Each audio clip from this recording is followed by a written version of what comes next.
Let's move on to the second part of the CT chest. Um, let's talk about pleural effusions. Now, chest X-rays are the most commonly used examination to assess for presence of pleural effusion. However, as we've discussed in the chest X-rays as well, that a routine chest X-ray needs as much as 250 to 600 mils of fluid before it becomes evident. We also talked about the fact that a lateral decubitus film is much more sensitive to detect small amount of fluids um, in the pleural space. However, that's not quite common or quite possible in ICU patients. CT scan, on the other hand, is excellent at detecting small amounts of fluid. Is often able to identify um, the cause of the pleural effusion, such as malignancy, pneumonia, subdiaphragmatic diseases, and so on and so forth.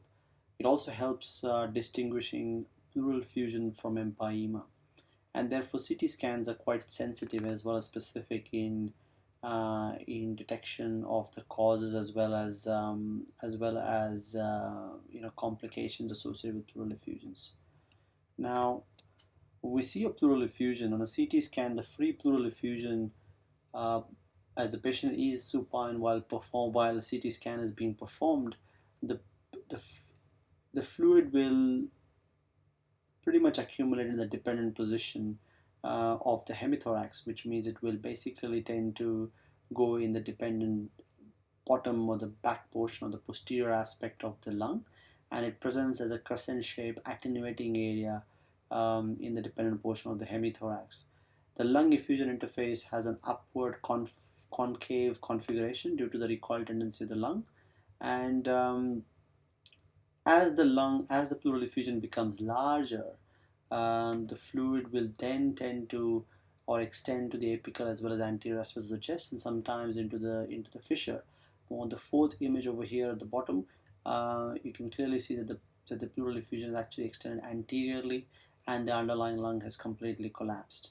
Um, the pleural effusion itself has a near water attenuation, but its attenuation can be higher than that of water, and obviously depends on whether the pleural effusion itself is transudate or exudate, whether it's a chylous pleural effusion or not. There will be some degree of some change in the attenuation. However, the attenuation itself is unreliable in distinguishing between a transudate or an exudative pleural effusion, and therefore it should not be looked into too much detail. Hemothorax, on the other hand, is associated with heterogeneous attenuation, and sometimes when the patient is actually lying down flat on the back while undergoing a CT scan, the the the red cells can accumulate at the bottom of the pleural effusion itself in the presence of a hemothorax, and this will result in a classical pattern of what is called as a fluid hematocrit level, and this is called as a hematocrit sign in a hemothorax. Sometimes you can have a decreased attenuation. That means the attenuation can be less than that of water, especially in presence of chylothorax. Now, it's pretty much about pleural effusions. Sometimes a large pleural effusion can be associated with not only complete collapse of the underlying lung, but also can result in significant shift of the mediastinum to the opposite side. And this pretty much indicates a tension pleural effusion. However, this particular terminology is not used on a common basis. Um, let's have a look at another X-ray.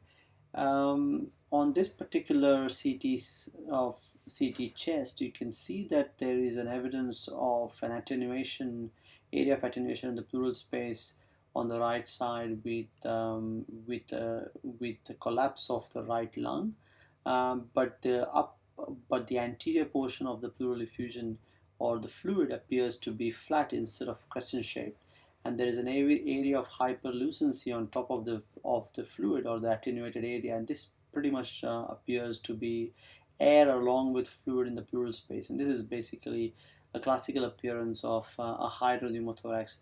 And because the patient is in a supine position, there will always be um, there will always be presence of air fluid level anteriorly in a patient with hydropneumothorax. Now, this particular air can appear in the pleural space depending on the cause. It can be because of a bronchopleural fistula, or it could be because of trauma, wherein there is a presence of a hemopneumothorax rather than a hydropneumothorax, as well as sometimes you can introduce air while draining a pleural effusion, and this may result in a high presence of a hydropneumothorax as well. Now, the second CT scan over here suggests that there is a large area of attenuation on the left hand side with a complete collapse of the underlying lung. Not only is there a collapse of the underlying lung, the mediastinum itself, or the heart itself, appears to be shifted towards the right side, indicating that there is a significantly large pleural effusion on the left side with possibly a tension development. Now this area of attenuation appears to be homogeneous in appearance, and there is no evidence of any septations or loculations that you can clearly see. However, the underlying lung suggests that there is an area of attenuation within the lung tissue, and this possibly reflects the presence of an abscess within the pleural within the lung. So you can actually look at not only the underlying lung, whether it's actually diseased or not, but also you can possibly reach the cause of pleural effusion when you do a CT scan in these patients.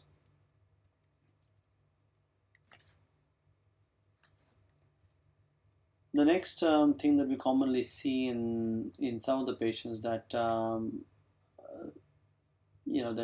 undergo CT scans is the presence of an empyema.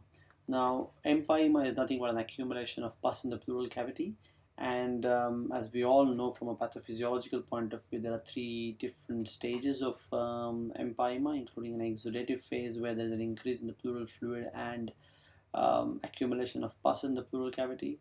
Then there is a fibrinopurulent stage where there is presence of fibrous septae which form, and there would be localized pus collections or pockets. And then finally there is organizing stage where there is scarring of the pleural membranes when possibly inability of the and with the possibility of inability of the lung to expand. Now there are classical features of empyema on a CT scan, and these are basically presence of a biconvex appearance compared to a crescentic or concave nature of a pleural effusion. The pleura itself appears to be enhanced on contrast scans, and it appears to be thickened, whereas in patients with pleural effusion, the pleural surface is typically very thin. There may be presence of locules within the empyema, as well as there might be obvious septations that you may be able to see, as well as there might be an underlying cause for this pattern, and therefore patients, you may notice the presence of consolidation or adjacent infections such as subdiaphragmatic abscess. Let's have a look at this particular scan. Again, there's an area of attenuation in the right hemithorax, and as you can clearly see, it's biconvex in appearance, as well as there is the pleura itself appears to be quite thickened as well. And this thickening of the pleura is also enhancing quite well, indicating that this is the presence of an empyema. Again, another scan over here which suggests that there is an evidence of two locules of empyema which are located in the right hemithorax posteriorly, with enhancing thick pleura along with the collections. Sometimes you can get multiple areas of multiple locules of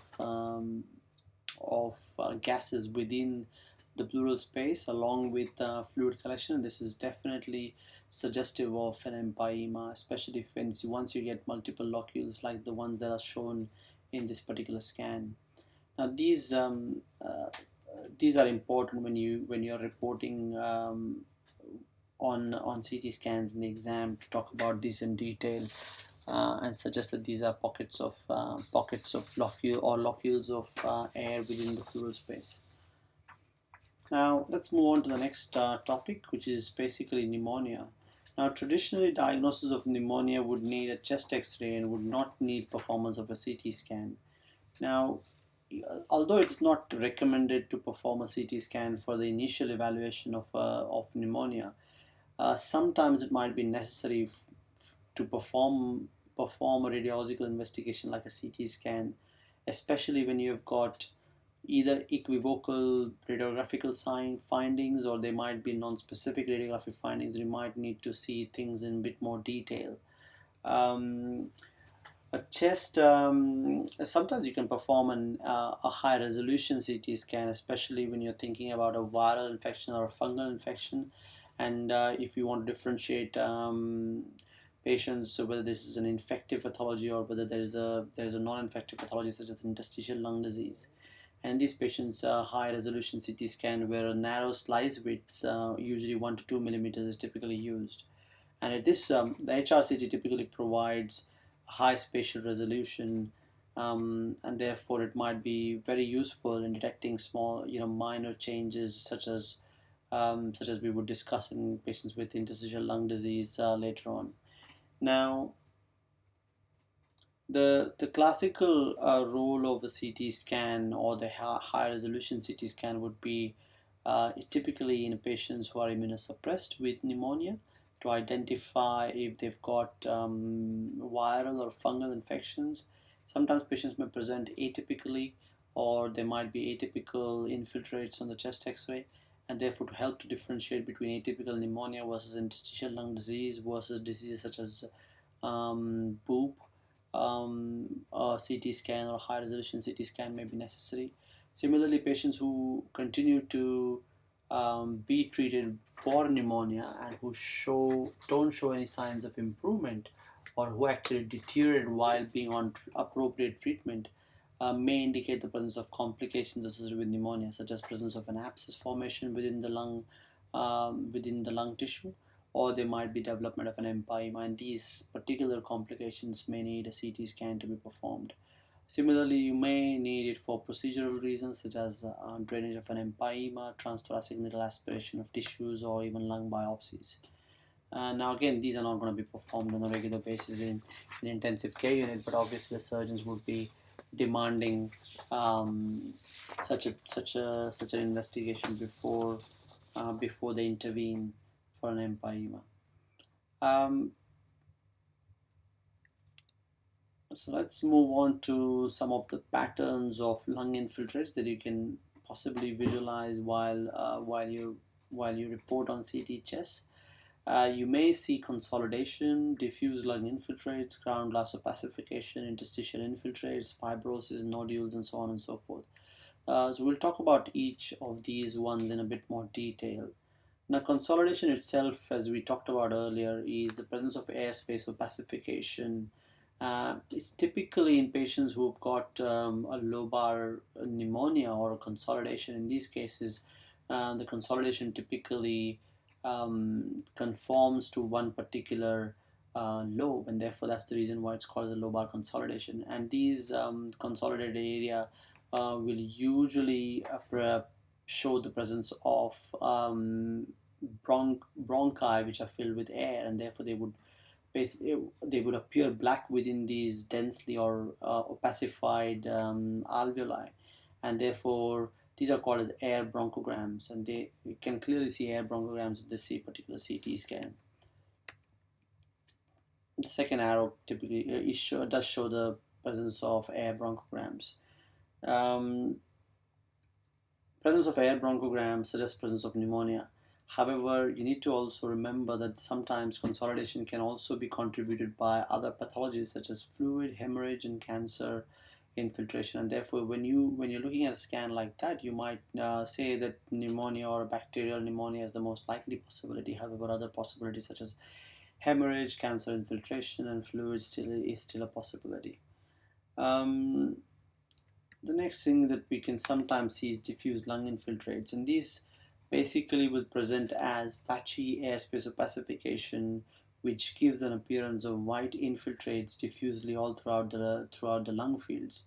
Now, the etiology of these particular diffuse lung infiltrates will vary depending on whether the patient is presented acutely or whether the patient is presented chronically.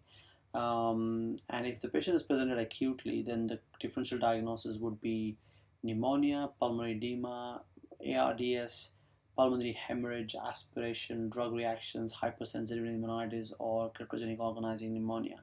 On the other hand, if the patient is presented with chronic symptoms, then in that situation, the differential diagnosis would include chronic infections, lymphoma, or bronchoalveolar carcinoma.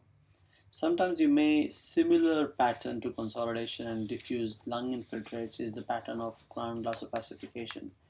And a ground glass opacification is a descriptive term. It basically refers to a hazy area of increased attenuation in the lung with preserved bronchial and vascular markings. Now, this particular photograph on your screen shows that there is an area of consolidation. You can't really see bronchial as well as vascular markings. Typically, the vascular markings are lacking. Sometimes you can see the bronchial markings because they're filled with air and you can see the air bronchograms, but on occasions you may not be able to see the bronchi as well. But definitely in consolidation you won't be able to see the vascular markings. On the other hand, in the ground glass opacification, there's an increased attenuation of the lung. It appears to be a hazy area, and there is this obvious lack of vascular mark. There's an obvious presence of vascular markings compared to consolidation. It is again a non-specific sign. It may represent either alveolar or interstitial disease, and the differential diagnosis might be quite varied, including infections, acute alveolar disease, or even chronic interstitial disease. Some of the differential diagnosis, this particular, yes, well, before we go into the differential diagnosis, we can have a look at this scan. And what you see on both these scans is a diffuse haziness all around the bilateral lung fields, and again you can clearly see the vascular markings in both lung fields, indicating this is more likely to be a ground glass opacification. And the differential diagnosis would include infectious diseases such as opportunistic infections, which are more common, like PJP, chronic interstitial lung disease, acute alveolar disease such as acute pulmonary edema or ARDS, or hypersensitive pneumonitis, fibrosis, or finally neoplasm. Reticular infiltrates, on the other hand, reticular infiltrates pretty much means there are just too many lines. I've actually, I don't know whether I've marked these or not, but yes, I've marked these. So obviously these are the lines that I'm talking about. So there's just a bit too many lines on the right side. On the left side, on the other hand, you are seeing something else, which is called as what is called as a traction bronchiectasis. So in reticular pattern, there are just too many lines. It results in because of a thickening of the interlobar septum, or as a result of fibrosis or honeycombing. And the presence of these reticular or interstitial infiltrates could either be because of pneumonia, it could be because of interstitial pulmonary edema, or sometimes in interstitial lung disease. It's more common in interstitial lung disease than other conditions. And interstitial lung disease itself will present with a classical pattern of, again, within this CT scan on your screen, you can see that the lung fields themselves appear to have ground glass opacification. So interstitial lung disease will have ground glass opacification. They will have these substantial subpleural reticular infiltrates, and they will also have what is called as traction bronchiectasis. Because of this fibrosis, the bronchi get dilated, and this is called as a traction bronchiectasis. Now, on this particular slide, I've actually put up a slide which shows all these patterns of cavity formation within the lungs. As you can see, a traction bronchiectasis is a dilatation of the bronchi itself. It's probably because of the fibrosis. The extensive fibrosis will result in what is called as a honeycombing appearance, and emphysema actually looks quite different than a honeycombing pattern. Lungs, on the other hand, are quite irregular in appearance, and they are quite thin-walled, and they're quite big compared to the central lobular emphysema as well. So fibrosis will appear as is shown in the on the CT scan over here.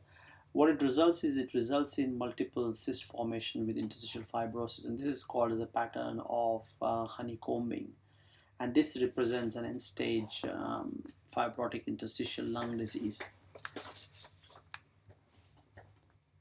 Now, as far as nodules are concerned, airspace nodules represent the size of the acinus, and usually around 6 to 10 millimeters.